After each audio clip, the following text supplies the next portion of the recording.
YouTube? Topaz Yates back for another mixtape review, and this one is to that Rockie Fresh, The Night I Went To, man. And what this is mainly female-friendly music and shit right here, damn near all throughout this bitch. And I'm not mad at that. I mean, I guess this is the target market that Rockie Fresh is going after, man. And he's doing a pretty decent job at it. Going from the song Call Me, which is him telling the chick, look, I know you're in a fucked up relationship and all of that. I can't get involved in none of that shit, but take down my number, call me when you done with that shit. And that's kind of how you need to play that, you dig? Like, don't get involved in the fuckery of other people's relationships and shit, man, because a lot of these people, they be complaining, but they really still be down for that shit. You got to do you, and when they ready for you, then they'll come for you. To that song, Your Life with Rick Ross on it, and what's comedic as fuck about this, man, is how Rockie Fresh set this up to be a slam dunk for Rick Ross, man, on some all you got to do is hop in here and do what you normally do, rap about tricking off for these hoes, rap about all this bullshit that you'll do for these women and shit, man. But what does Rick Ross do?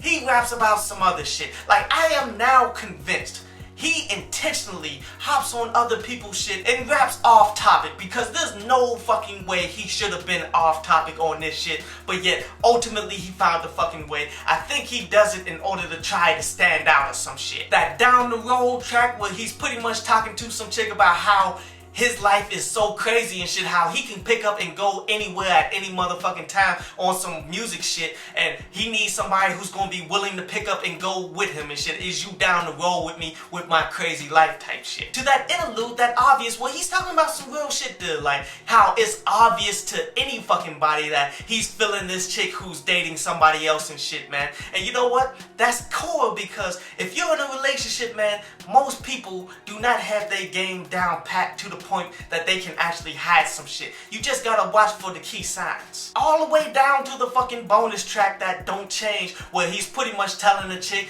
don't change for anything, I love you for who you are. There's only really like 2 songs on here that's not like female friendly based, and one of them happens to be my favorite track off this entire project, that I Need, which what he's rapping about here is how since he's been coming up and shit, man, people been coming to him like, you should be valuing this jewelry, you should be stunning out here on these niggas, you should be doing all that, when that's not shit that he actually needs or desires in his fucking life. What he actually wants is to provide for his family, to see things that normally he never would have fucking seen, man. And that's really what real dudes need to look at, man.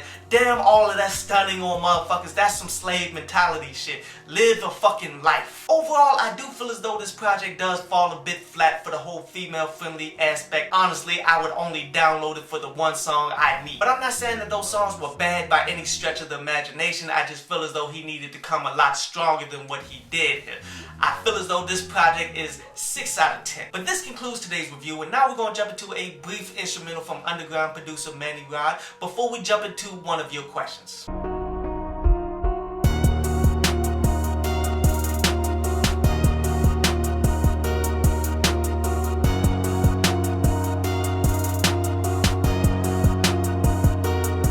So Yoshi says that a lot of people really don't be listening to Kendrick Lamar's albums and songs and shit, man. They really just see that it's Kendrick Lamar, then start fucking dick riding. And you know what? I feel you 100%, my dude, because here's the thing, man. People want to automatically assume that Kendrick Lamar is spitting no matter what, but yet they don't even break down the lyrics. Like, it just sounds complex. It just sounds like he's saying something, man. But when you break down the lyrics and you realize, okay, he says a lot of punchlines about faults. A lot of punchlines about shit.